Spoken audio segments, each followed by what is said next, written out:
When you slightly fine-tune the wrist and contact the ball at this point on the racket, then add finger and wrist brushing.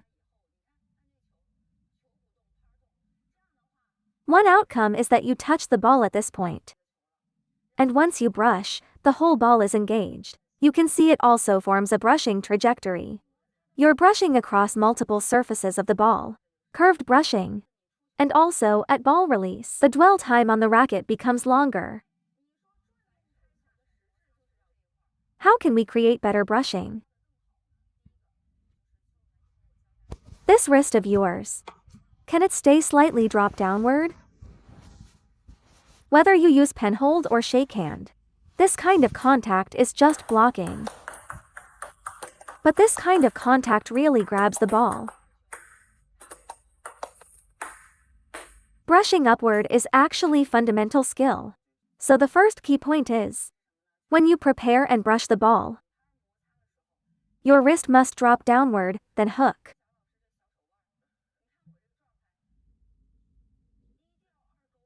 Why do so many people have a weak backhand? Because their racket face is at this angle. Then they start bending sideways. In the modern backhand system, the wrist is already hooked like this. You can see many national team players. Their hook is very obvious. The wrist must first hook, then drop.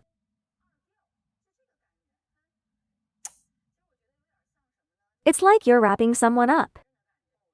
That hugging feeling.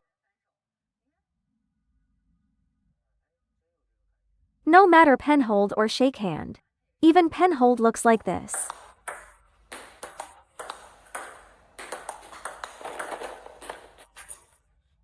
That's the feeling.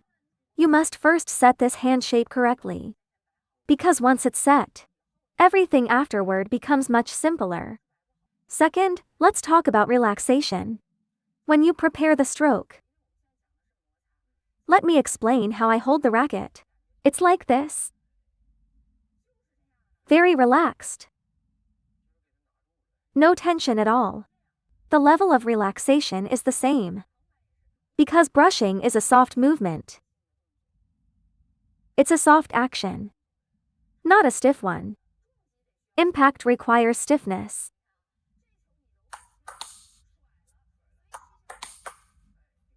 You need to brace for that moment. You need to apply force.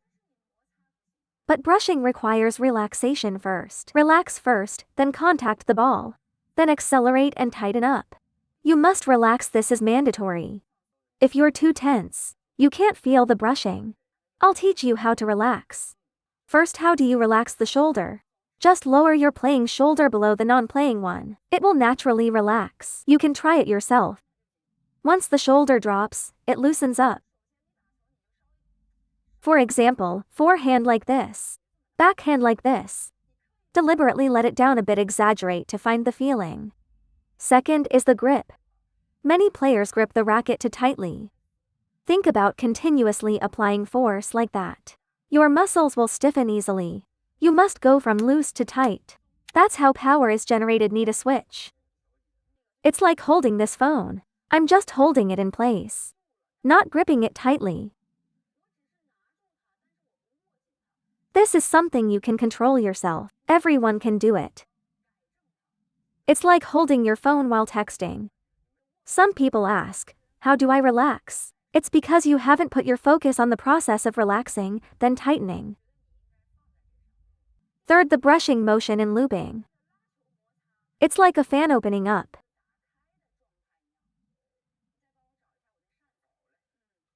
During the backswing, the racket tip points slightly downward. Look at this brushing action. Watch my racket tip.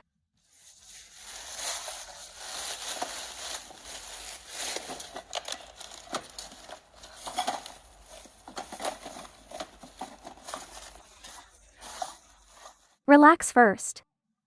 Then at contact, watch the racket tip.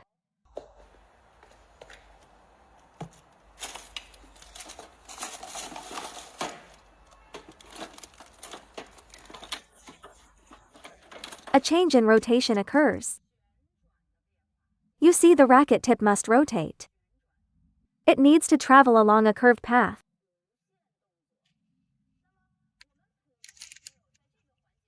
Many players at this stage move only back to front, or only bottom to top. But the racket tip doesn't change. This position always stays facing the side.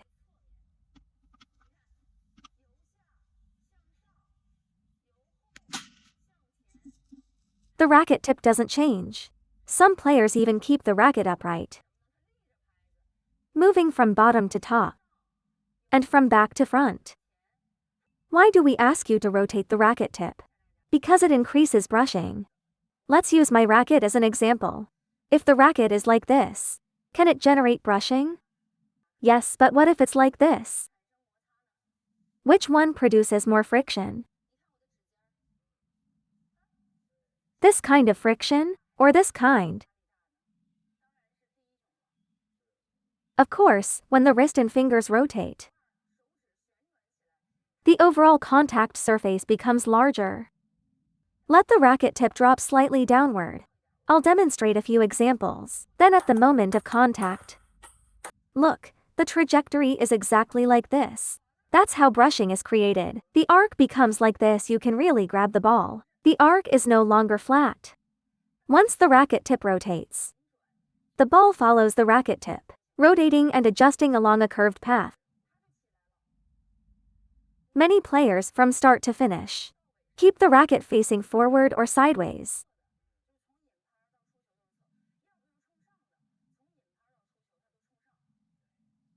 So they never create that rotation that lifts the arc.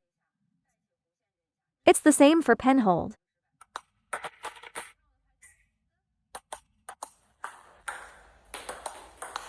This brushing trajectory is extremely important. If the racket face rotates, you may contact the ball here, and after grabbing the ball. First, the contact point is here, the upper middle part of the racket. Then as you rotate, watch how the ball's trajectory changes.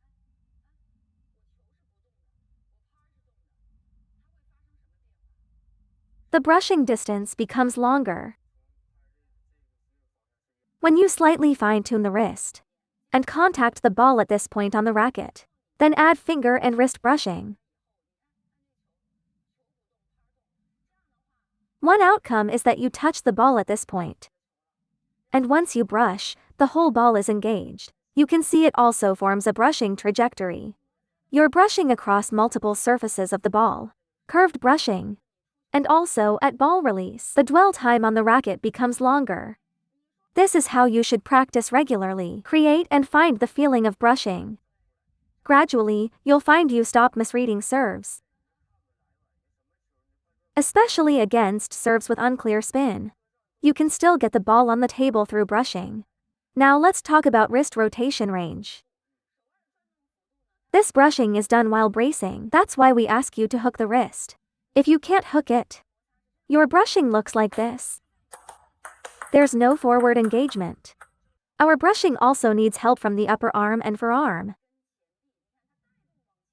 Brace the wrist, then brush. Many players brush like this, using only the forearm. That's just lifting straight upward.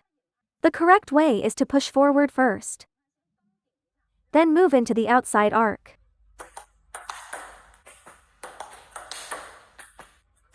It's like your forehand closing the arm this way. Compare with this way. Backhand contact like this, compare with this. Which one has higher quality? So when looping against backspin, don't rush to create the arc. Carry the ball forward a bit first. Because even if you grab and brush the ball, it may still lack power, and it will drop downward. So we need forward force and upward brushing at the same time. That's how the arc achieves forward engagement and brushing simultaneously. Not brushing without moving forward.